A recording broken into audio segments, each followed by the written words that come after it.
जय स्टडी में आपका स्वागत है। और आज का ये सेशन है रसायन विज्ञान, यानी कि सामान्य विज्ञान के तहत एक पार्ट आता है जिसे हम रसायन विज्ञान कहते हैं। इसकी 5000 MCQ की सीरीज हमने स्टार्ट कर दी थी। आज का D5 हम आज इससे डिस्कस करने जा रहे हैं। तो आइए D5 में जुड़ेंगे प्रश्न संख्या 81 से लेकर 100 तक के लिए। निम्नलिखित में से किस वनस्पति तेल में आवश्यक वसा अम्ल नहीं होते हैं? ऑप्शन आप स्क्रीन पर फोकस कीजिएगा। सही आंसर है आपका ऑप्शन नंबर 3, यानी नारियल का तेल। नारियल के तेल में आवश्यक वसा अम्ल नहीं होते हैं। प्रश्न संख्या 82, 18 कैरेट स्वर्ण में शुद्ध स्वर्ण का अनुपात होता है। सही आंसर है ऑप्शन नंबर 2, यानी 75% होता है। समझिएगा, सोने की शुद्धता कैरेट में मापी जाती है। 24 कैरेट का सोना शुद्ध सोना होता है। 18 कैरेट सोने में शुद्ध स्वर्ण का प्रतिशत निम्नलिखित तरीके से निकाला जाता है। तरीका क्या है वो याद रखिएगा। आपको क्या करना है, 18 गुणा 100/24 कर दीजिएगा, यह आ जाएगा 75%। और ये 18 कैरेट का स्वर्ण होता है। शुद्ध वाला जो होता है वो 24 कैरेट का शुद्ध होता है और 18 कैरेट का 75% उसमें मात्रा मिलती है। आइए अगले प्रश्न की ओर। ग्रेफाइट की अपेक्षा हीरा अधिक कठोर होता है। सही आंसर है ऑप्शन नंबर 2, हीरे की चतुष्फल की संरचना होती है। समझिएगा, हीरा जो होता है उसकी चतुष्फल की संरचना के कारण वह कठोर होता है। गोबर गैस का मुख्य घटक है। सही आंसर है ऑप्शन नंबर 1, यानी कि मीथेन। गीले गोबर के सड़ने से ज्वलनशील मीथेन गैस बनती है जो वायु की उपस्थिति में सुगमता से जलती है। गोबर गैस संयंत्र में गोबर से गैस बनाने के पश्चात शेष रहे पदार्थ का उपयोग कार्बनिक खाद के रूप में किया जाता है। आइए अगले प्रश्न की ओर। निम्नलिखित में से कौन सा तत्व रेडियो एक्टिव नहीं है? सही आंसर है ऑप्शन नंबर 4, यानी जर्कोनियम। परमाणु संख्या 83 के आगे के सभी तत्व रेडियो एक्टिव तत्व होते हैं। रेडियो एक्टिव तत्व के वे तत्व कहलाते हैं जिनसे अल्फा बीटा गामा किरणें निकलती हैं। जर्कोनियम का परमाणु संख्या 40 है। ये रेडियो एक्टिव तत्व नहीं है। कहाँ से? परमाणु संख्या 83 से आगे के सभी रेडियो एक्टिव तत्व होते हैं। ये चीज़ जरूर याद रखिएगा। हरे फलों को कृत्रिम रूप से पकाने के लिए प्रयुक्त गैस है। सही आंसर है ऑप्शन नंबर 1, यानी कि एथिलीन का प्रयोग करते हैं। हरे फलों को कृत्रिम रूप से पकाने के लिए एथिलीन गैस का प्रयोग किया जाता है। कांच को गहरा नीला रंग किससे मिलता है? ये प्रश्न बहुत इंपॉर्टेंट है और इससे जुड़ी स्टैटिक जानकारी भी बहुत ज़्यादा है, इसलिए समझने का अवश्य प्रयास करें। कोबाल्ट ऑक्साइड इसका सही आंसर है। समझिएगा, कांच को गहरा नीला रंग कोबाल्ट ऑक्साइड से मिलता है। कांच में रंग देने के लिए उसमें अल्प मात्रा में धातुओं के यौगिक रंगीन मिलाए जाते हैं। धात्विक यौगिक का चुनाव वांछित रंग का निर्भर करता है। अब चीज़ें समझ लीजिएगा।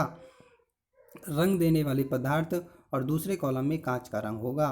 कोबाल्ट ऑक्साइड गहरा नीला, सोडियम क्रोमेट या फेरस ऑक्साइड हरा। इसके बाद बात करें, सिलीनियम ऑक्साइड से नारंगी रंग प्राप्त होता है। फरिक लवण या सोडियम यूरेनेट प्रतिदीप्तशील पीला बना देता है। गोल्ड क्लोराइड या पर्पल ऑफ कॉसिस की बात करें तो रूबी जैसा लाल बना देता है। क्यूप्रस ऑक्साइड चटक लाल का निर्माण करता है। कैडमियम सल्फाइड क्यूप्रिक लवण की बात करें तो पीकॉक नीला प्राप्त होता है। पोटेशियम डाइक्रोमेट से हरा और हरा पीला प्राप्त होता है। मैग्नीज डाइऑक्साइड से बैगनी से हल्का गुलाबी हो जाता है।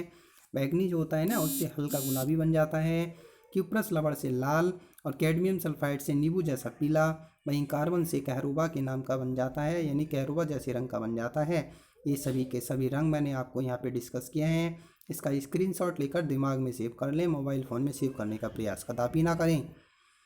निम्नलिखित में से कौन सा तंतु सबसे कम आग पकड़ता है? सही आंसर है ऑप्शन नंबर 2, यानी कॉटन।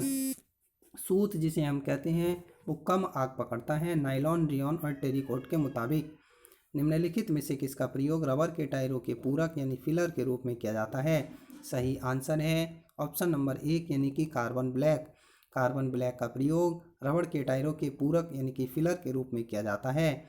चुंबक बनाने के लिए निम्नलिखित में से कौन सी मिश्र धातु का प्रयोग किया जाता है? सही आंसर है ऑप्शन नंबर 3, यानी एल्निको। चुंबक बनाने के लिए एल्निको यानी कि लोहा plus aluminium plus nickel plus cobalt नामक मिश्र धातु एलॉय का प्रयोग किया जाता है। दूध का कुछ देर खुले में रखे जाने पर उसका स्वाद खट्टा हो जाता है। ये किसके बनने के कारण होता है? सही आंसर है ऑप्शन नंबर 1, यानी कि लैक्टिक अम्ल। ताजे दूध को वायु में खुला रखने से ये अनेक रोगजनक एवं अविकारी सूक्ष्म जीवों से संदूषित हो जाता है। अनेक अविकारी जीवाणु दूध की शर्करा लैक्टोज को लैक्टिस अम्ल में परिवर्तित कर देते हैं, जो दूध के खट्टेपन का कारण हो जाता है। उद्योग में पॉलीथीन का निर्माण किसके बहुलीकरण द्वारा किया जाता है? सही आंसर है ऑप्शन नंबर 4 यानी एथिलीन के द्वारा किया जाता है। बहुलीकरण वह रासायनिक प्रतिक्रिया है या प्रक्रिया है जिसमें किसी रस यौगिक के दो या दो से अधिक गुण मिलकर एक बड़े अणु का निर्माण करते हैं। इस प्रक्रिया के फलस्वरूप बने यौगिक बहुलीकृत यौगिक या बहुलक के नाम से जाने जाते हैं। उद्योग में पॉलीथीन का निर्माण एथिलीन के बहुलीकरण द्वारा किया जाता है। Polythene ethylene CH2 double bond CH2 के बहुलीकरण से थैलियाँ तथा ट्यूब पैकिंग सामग्री बनाया जाता है। देखिए, आपके समय को ध्यान में रखते हुए आपको सेशन प्रोवाइड किया जा रहा है। आप कदापि ऐसा ना सोचें कि आपके कमेंट नहीं लिए जा रहे हैं। आइए चलते हैं अगले प्रश्न की ओर। वायुमंडल में ओजोन परत के ह्रास के लिए निम्नलिखित में से कौन सा रासायनिक द्रव्य उत्तरदायी है? सही आंसर ऑप्शन नंबर 3 है यानी कि क्लोरोफ्लोरोकार्बन। वायुमंडल में विद्यमान ओजोन परत ये सूर्य से आने वाली पराबैंगनी किरणों को अवशोषित करता है। के 6 के लिए मुख्य रूप से क्लोरोफ्लोरोकार्बन उत्तरदायी है। ये क्लोरीन, फ्लोरीन तथा कार्बन का एक यौगिक होता है। आइए अगले प्रश्न की ओर। प्रश्न संख्या 94 एस्पिरिन है। सही आंसर है option number 3 acetyl salicylic acid के नाम से जाना जाता है।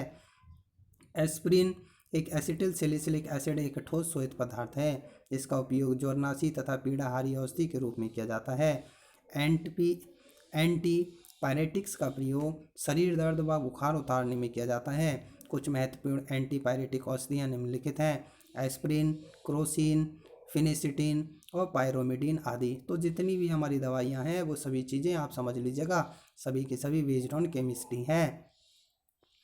बादल किसका कोलाइडी परिक्षेपण है? सही आंसर है ऑप्शन नंबर 4 वायु के परिक्षेपण माध्यम में जल बिंदु से होता है। बादल वायु के परिक्षेप माध्यम में जल बिंदु का कोलाइडी परिक्षेपण है।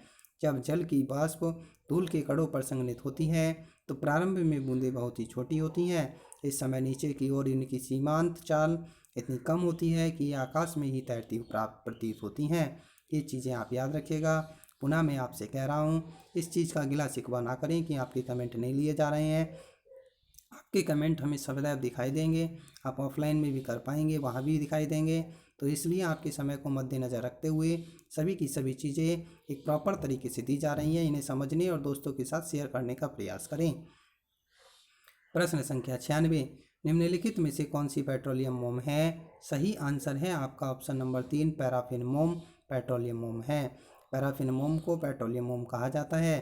पैराफिन मोम आपका इस्तेमाल मोमबत्ती बनाने में किया जाता है। पैराफिन मोम एक एलिफेटिक हाइड्रोकार्बन है। मधुमक्खियों द्वारा प्राप्त मोम मधु मोम के नाम से जानी जाती है। कोयले की किस किस्म में मूल पादप द्रव्य के अभिज्ञ अवशेष पाए जाते हैं? सही आंसर ऑप्शन नंबर 3 यानी कि पीट है। पीट कोयले में मूल पादप द्रव्य के अभिज्ञ अवशेष पाए जाते हैं। लोहे का शुद्धतम रूप कौन सा है? सही आंसर है ऑप्शन नंबर 4 यानी कि पिटवा लोहा जो होता है वो लोहे का शुद्धतम रूप है। निम्नलिखित में से कौन सी धातु अन्य धातुओं के साथ अमलगम बनाती है? सही आंसर ऑप्शन नंबर 4 है यानी पारद। पारद धातु अन्य धातुओं के साथ अमलगम बनाती है। कपड़ों और बर्तनों को साफ करने के लिए प्रयुक्त डिटर्जेंट में होते हैं।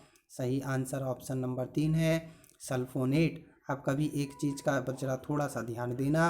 आप थोड़ा सा डिटर्जेंट अपने हाथ पे लेकर और पानी की थोड़ी सी बूंद डालना और उसे देखना, एहसास करना, वो ऐसा लगता है पता नहीं कितनी तेज़ उसमें से ज्वालामुखी फूट रही हो। एक बार अभी घर में जाके आप फॉलो करें। एक चीज़ ज़रूर याद रखें, बस 10 से 12 ग्राम ही लें, यानी ज़्यादा से ज़्यादा 1 चम्मच सरफ पर ये इस्तेमाल करें। ऐसा ना हो पूरा पैकेट आप खोल के हाथ पे रख लें, आपके हाथ में भी थोड़ी प्रॉब्लम हो सकती है, इसलिए ऐसा कदापि ना करें। और थोड़ा सा लेके आप टेस्ट कर सकते हैं। खाना नहीं है, खाना नहीं, सिर्फ हाथ पर रख कर चेक करना है। कपड़ों और बर्तनों को साफ़ करने के लिए प्रयुक्त डिटर्जेंट में प्रतिस्थापित एल्किल सल्फोनेट होते हैं, यानी वहाँ से ऐसा लगेगा जैसे कि हम कहीं चूना पाउडर को उठाए हुए हों। तो ये था केमिस्ट्री का सेशन। लाइक करें, कमेंट करें, दोस्तों के साथ शेयर ज़रूर कर लिया करो भाई। अदरवाइज़ हो सकता है थोड़ी सी प्रॉब्लम पैदा हो जाए, तो हम नहीं चाहते हैं आपके साथ समस्या हो और हमारे साथ भी हो। तो नेक्स्ट सेशन में एक बार फिर से जुड़ेंगे। Thank you for watching this session.